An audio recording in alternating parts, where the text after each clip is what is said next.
Well, hello again. A lot of people are saying, oh, it's a cyber attack. Well, sorry, but these things happen at sea. You do get breakdowns. What you have to remember is that there are over 800,000 ships trading around the American coast alone, bringing in $300 billion worth of trade. But what they don't tell you is that these ships are fragile instruments that you put out onto an ocean, which throws these things around. When you're on board a ship, you're constantly being pounded into the waves when you're running against the weather. And if not, you've got the weather behind you, so that means you're rolling like this all the time. You're rolling. At sea, it's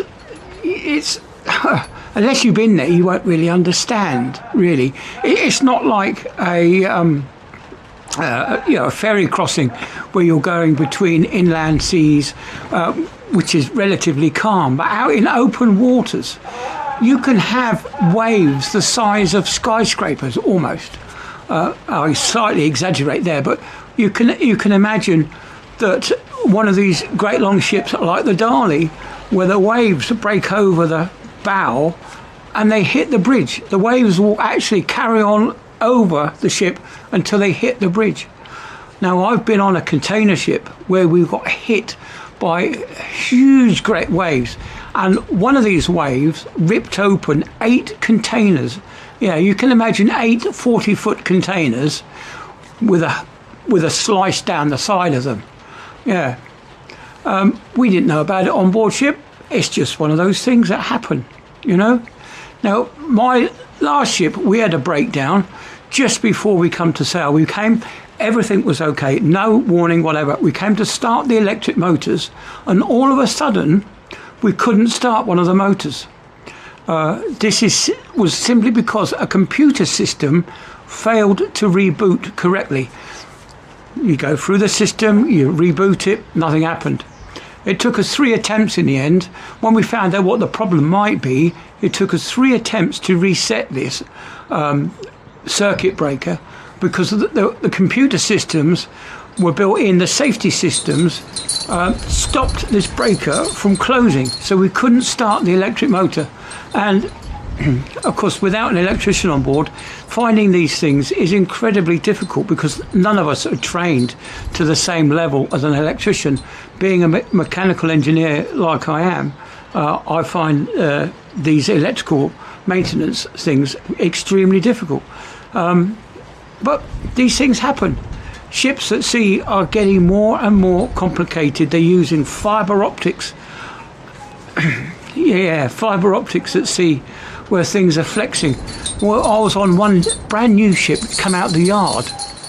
We had breakdowns every single day. When we came out of Germany, we went across to Southampton, and then from Southampton we went through Suez Canal, and we went across to the Far East. And the minute we went through Suez Canal, the temperatures go through the roof, and we lost the pony motor, we lost the screens on all the purifiers, so none of it worked as soon as we left Suez. And of course, when we got into those temperatures, fuel pipes started shearing.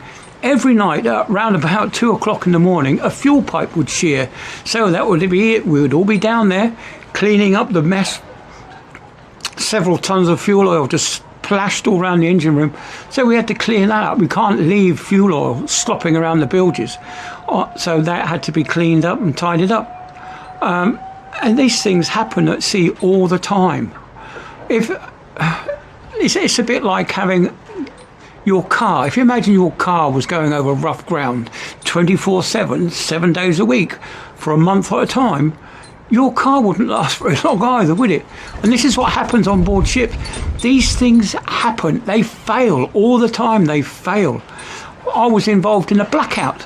We lasted 4 hours in a blackout where we just couldn't find what the problem was. And eventually there was a tiny reset button, no smaller than the pen tip. We managed to get a cocktail stick in the hole and press the reset button. And that took us 4 hours to find, because none of us knew where it was. It wasn't labelled.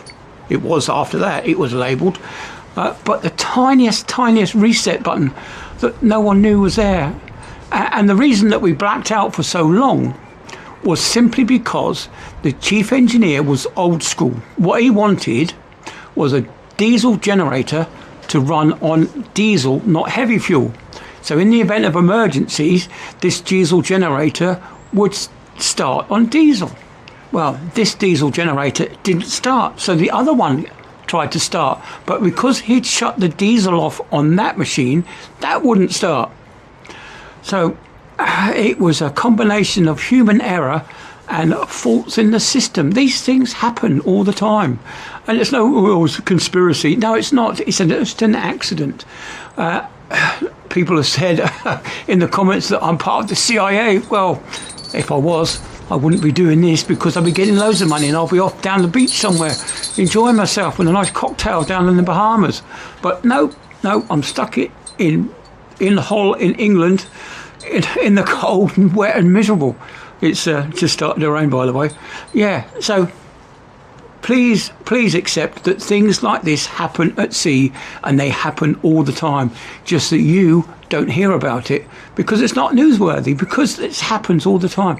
So imagine you've got, like I said, 800,000 ships, right? There's going to be a small percentage of those ships that have failures, and that's what we're seeing in the press today. The press are bigging it up because they know that's where the money is.